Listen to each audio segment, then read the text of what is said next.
Well, good evening. I like to say when people find out I'm American, I'm very appreciative that you all haven't built a wall yet to keep us out.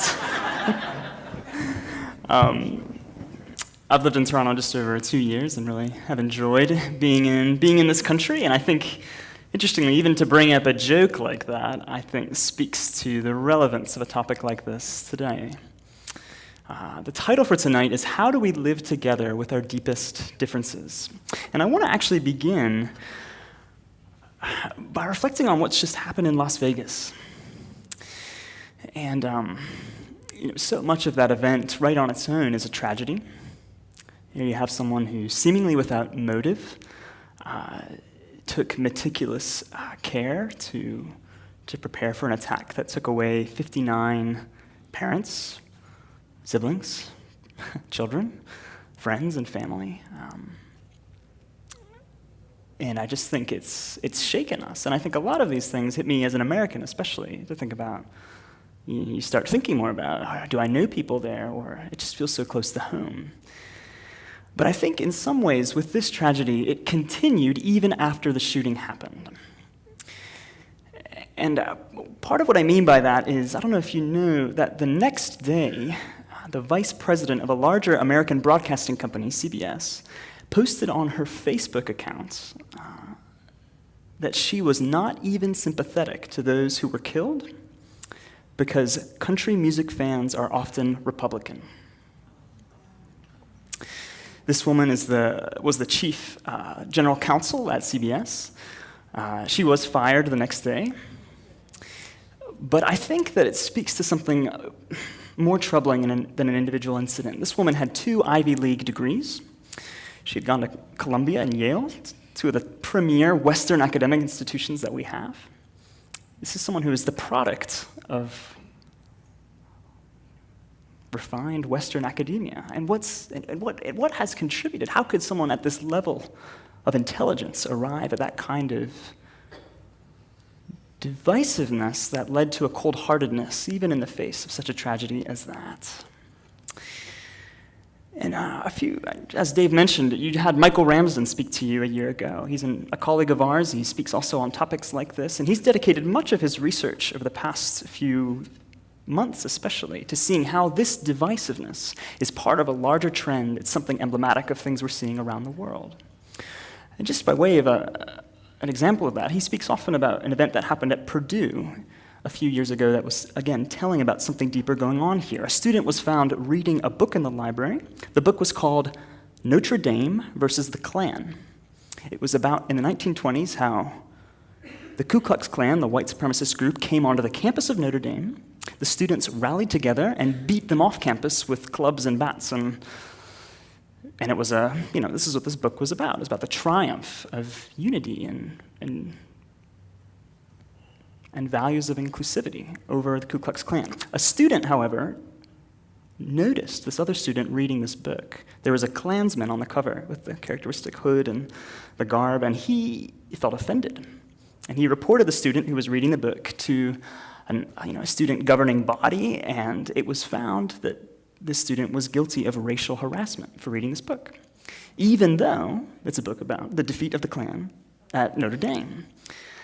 And in the ruling, I'll just quote from this, what the student council said was that all that matters is that this person felt offended. That's how we knew an offense had been committed. And every year, the Oxford English Dictionary chooses this word called the word of the year. It's meant to be not just necessarily a new word, but a word that's emblematic and symbolic of an ethos in which we find ourselves. And the word for 2016 was post-truth. And what it meant was that we've spoken often about being postmodern in the West, in the sense that truth is no longer something that's objective, it's something that you believe in. You have your truth, I have mine. But to say you're post-truth is a step beyond postmodernism to say, I acknowledge there might be something like truth out there, but I don't care enough to base my views on that. What we see in Purdue is here's something that was, in fact, detached from reality. The book was not a racial offense, and yet what mattered were the feelings. We are perhaps living in a post-truth time. And Michael Ramsden talks about this is not just in the US, it's happening where he lives in the UK. Germaine Greer was a well-known feminist from the 1970s, certainly not a religious person by any means, and she was invited to speak at the University of Cardiff earlier this year. And yet, days before the invitation, when she was going to come, this has happened, we've seen this on a number of university campuses, the invitation was rescinded on the grounds that she had made some comments that were seen as offensive about the transgender community. She had reacted against Caitlyn Jenner being named as the Woman of the Year for Vogue magazine. And Germaine Greer's issue with this, essentially, she went on the record saying, I have been fighting for women's rights for 40 years. And it troubles me as a feminist that when you're choosing a Woman of the Year, it seems that, in her words, you've chosen someone who's removed certain body parts, but who yet I feel still is a man. And you're saying that man is a better woman than any other woman in the world. And she was saying, as a feminist, I find this offensive. So she had raised a controversial opinion, to say the least, but interesting how it came from her progressive liberal mindset. And yet, it was enough to get her banned from the campus. But to her defense, LGBT activist named Peter Tatchell rose and defended her. He said, and he's a gay man, he's been an activist since really the 1980s, really, when there was very little traction on that issue. And he stood up and said, we live in a free country here in the UK, and I want to respect my colleague, my colleague's freedom to speak on this issue from her opinion. Now, not only had Germaine Greer said those words and been uninvited from this campus, she'd also been banned from the National Union of Students. And when Peter Tatchell rose his voice to defend her, he also was banned from the National Union of Students. But the reason was fascinating. The Union of Students determined that decision he had made, to speak up for her, was a homophobic action. Peter Tatchell, who's a gay man himself, a gay activist. And the explanation behind this was, the student who had spoken up to say, we don't want Germaine Greer on this campus, that student was a gay student. And so if Peter Tatchell disagreed with that student who was gay, setting aside the fact that Peter Tatchell's also a gay man, that must have been homophobic. At which point, Richard Dawkins enters the conversation, our favorite cuddly atheist. And he had some choice words for students who want to control who can speak and who can't speak on their university campuses. At which point, Richard Dawkins was also banned from the National Union of Students. And what Michael Ramsden speaks about is this is reflective of what he calls a meta-narrative of victimhood. A meta-narrative in the sense of what is a worldview that shapes the way people see themselves as individual and in the way that they relate to the society as a whole. And here's how he defines this idea. He says, in a meta-narrative of victimhood, everybody describes and sees themselves as a victim of something. And once you are a victim of something, the overwhelming narrative in your own little life becomes this. Everything that I do and say about this subject is motivated only by love, but anything which you say, if you disagree with me, is only motivated by hate. So everything which I do is right. I am utterly self-righteous in everything I say, because everything I'm saying is motivated only by love. And you need to understand that. But if you disagree with me, the only reason you disagree with me is because you hate me. And I think it's easy in some ways to look at what's happening south of the border, or even across the pond, and say, they have issues over there with division and divisiveness and bigotry.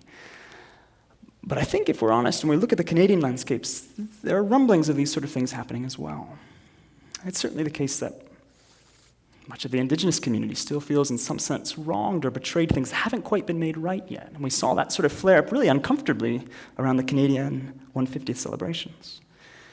Just a few days ago in Parliament, we had a number of parliamentarians walk out in disgust from views expressed from a parliamentarian from the other side. Just here in this region, we've had a federal judge suspended for wearing a baseball cap of a certain American politician to the south, which he said he was wearing off hours as a joke. He was suspended from practicing as a judge.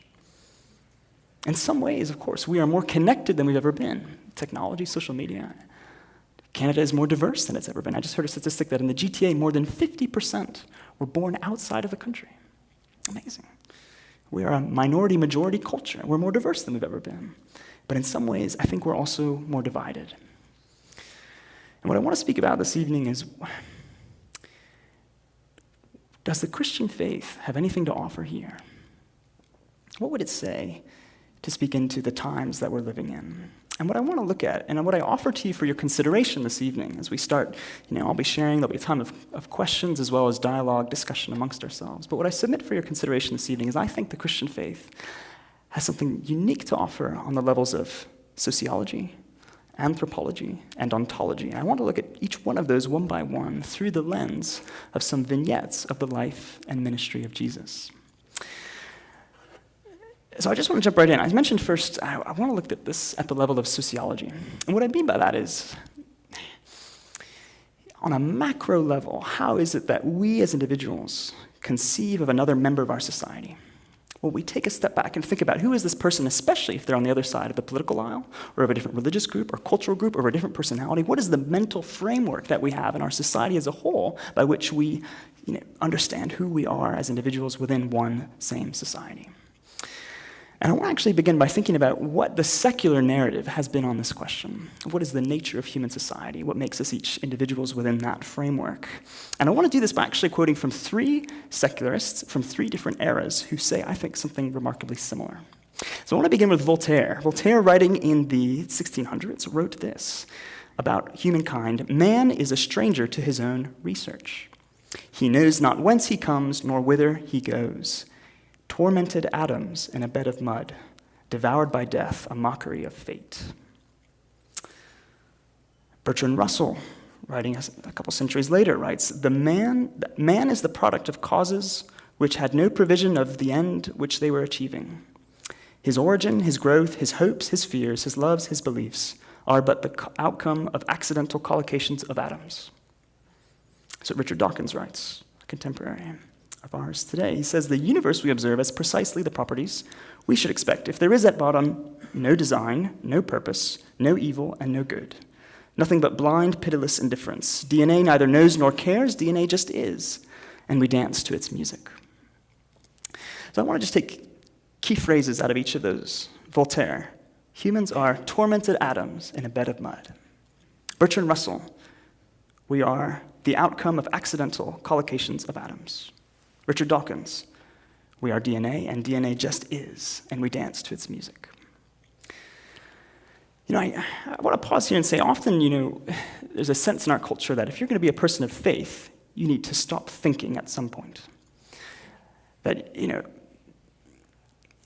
faith is what faith is, isn't faith by definition believing something you don't have proof of? It's a decision to say, even though reality seems this way around me, I'm going to believe something that I choose to be true.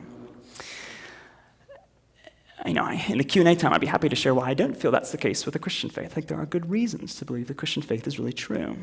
But I want to point out that on this issue of the way that we see another member of our society, I think that from the secular point of view, if you really are going to value the human dignity in the other, you need to stop thinking about what you believe is really true about reality. Because think about this, if you have someone on the other side of the table from you, and they disagree with you deeply on an issue that you're passionate about, what you don't want to be thinking about if you want to confer on them value and dignity and, humanness at a very, perhaps you might even say a sacred level, what you don't want to think about is, this person is tormented atoms in mud. This person is a random collocation of atoms. This person is DNA that's dancing right in front of me like a bit of a machine. That is not going to increase your ability to value that person as an other, as something different from a baby carrot or broccoli. I don't know why I'm thinking of vegetables. It's going to, if you're really just thinking about this if you take a step back and say, think about the real big picture, what reality is. If you think about reality, you don't want to do that to help you value the human dignity in the other. You want to think about perhaps the structures that society has created to value humans and individuals, how we're different from carrots and broccoli and that sort of thing. No, there's something different about us. You want to think about those things, but don't step back. Don't think about what's really real. Don't think about the big picture of us just really being machines fizzing one to the other. And I think this is where I find the conception of reality in the Christian faith much more satisfying in terms of the way it conceives of reality as it relates to how we see one another as human beings of worth and dignity. And I want to do this by just sharing just a little vignette again of the life of Jesus. One of the most controversial questions Jesus was ever asked was about taxes. Some things in the Bible we see, there's a lot of cultural distance here. On some of these issues, we understand why some of these issues are delicate, and it was even more delicate in this time. And we're told that in a way, this question was set up as a trap for Jesus. The religious leaders had begun to feel a little concerned about this person who was both gaining a big following, but also saying things about himself that a good Orthodox Jew would not say, claiming to be one with God, to have existed before Abraham, to be able to forgive sins. Good Orthodox Jews did not say these things. They want to remove him from a position of influence. And so what they do is they invite, on the one hand, all the Jewish followers that Jesus had. They invite, on the other hand, the Roman officials in authority, and they have the two together. And Jesus was very aware that a trap is being set for him here. Why? Because if Jesus, on the one hand, says, pay your taxes, the Jewish people were under the thumb of Roman oppression at this time. This would seem like a cop-out, an act of cowardice to submit to this unjust authority imposed on the people of God. He would lose his following. But if he says, don't pay your taxes, the Roman officials are right there.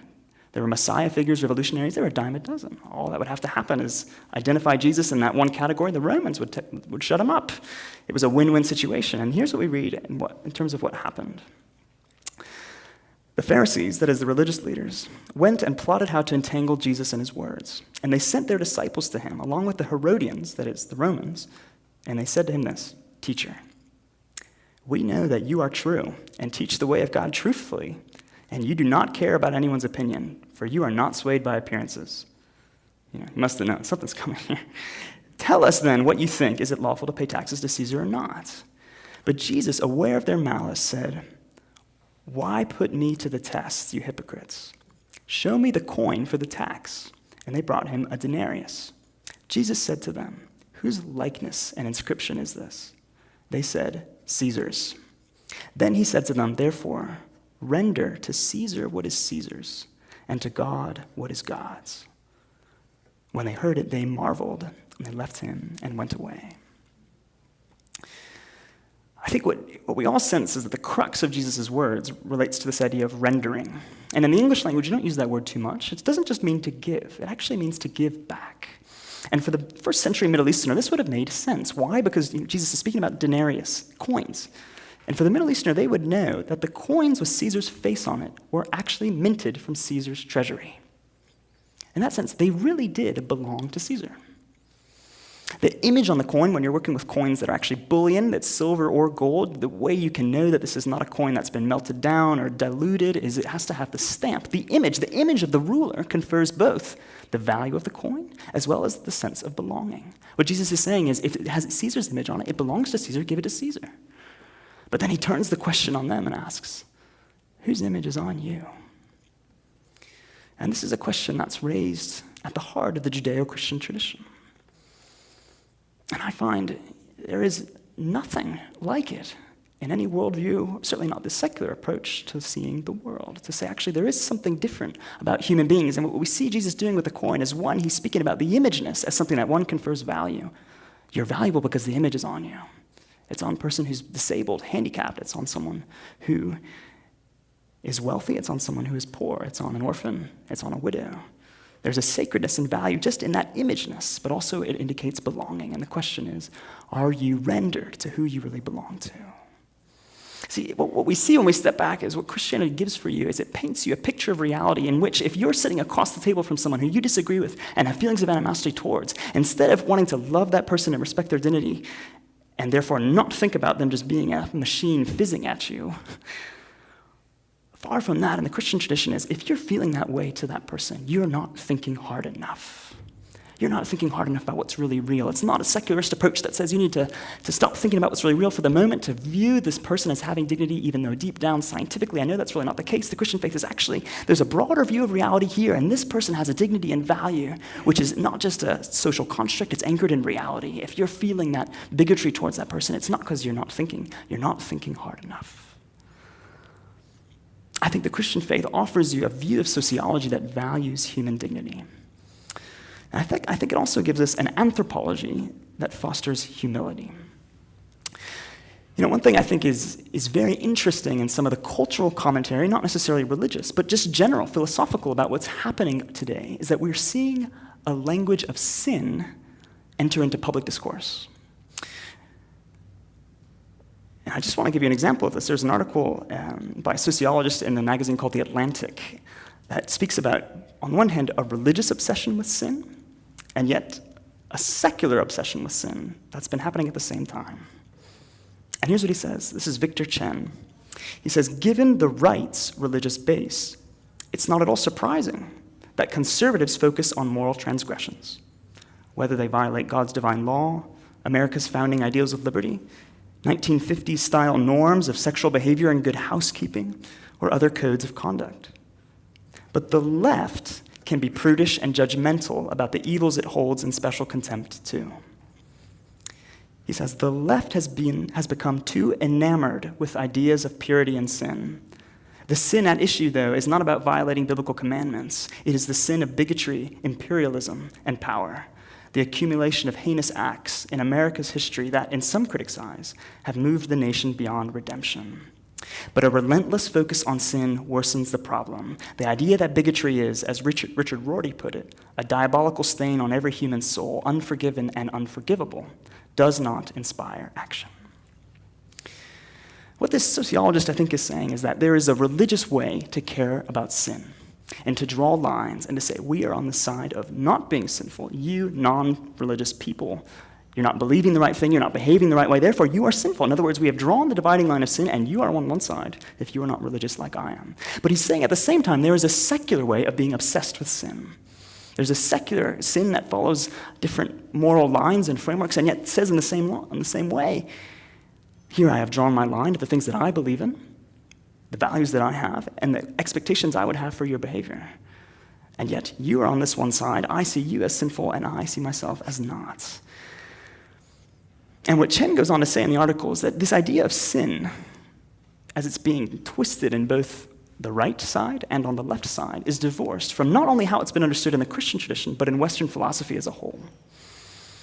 And to give us an indication of that, I want to look at Immanuel Kant, who was a political theorist, and he wrote about the whole of civilization being founded on what he called the unsocial sociability of man. And he explains what he means by this when he says, I'm speaking of humanity's tendency to come together, coupled, however, with a continual resistance which constantly threatens to break the society up. This propensity is obviously rooted in human nature. Man has an inclination to live in society since he feels in this state more like a man. That is, he feels able to develop his natural capacities. But he also has a great tendency to live as an individual, to isolate himself, since he also encounters in himself the unsocial characteristic of wanting to direct everything in accordance with his own ideas. So here you have a political theorist, and he's saying, when it comes to what human nature is really like, there's a part of us that desires the good of the community around us. We want to be part of something larger than ourselves. We want to contribute the skills and talents that we have, but at the same time, there's something within us that looks at those same communities around us and wants to control them. And he says, this is the paradox of human nature, that there is good, there is evil, there's a desire which we want to serve, and there's a desire which we want to control. And what this is laying out in comparison to the modern conceptions of sin that we saw on the right and on the left is a sense of sin which is not just drawing a line in the sand and having some on one side and some on the other, but actually drawing a line within every human being. And I think for modern speakers, I don't think anyone's put this as provocatively as Alexander Solzhenitsyn. Another political commentator, he saw decades, years in the Soviet prison system as a political prisoner. He would have known what evil really was, and yet here is what he writes in his book, Gulag Archipelago. He says, if only it were so simple, if only there were evil people somewhere insidiously committing evil deeds, and it were necessary only to separate them from the rest of us and destroy them. But the line dividing good and evil cuts through the heart of every human being. And who is willing to destroy a piece of his own heart? When we speak of this term humility today, I think often we're thinking of it in terms of thinking low of yourself. And I think that's what has made it in politics an attribute that's not always that attractive. Why would you want to make yourself seem lower than you really are? You need to have confidence. But classically, the word humility actually means not thinking low of yourself, but thinking clearly of yourself. To seeing yourself as you really are, both the part of you that's good as well as the part of you that is not. To have a more nuanced anthropology that looks at the person across the table and says, I might think I'm in the right and you're in the wrong, and that might be the case. And yet deep down, I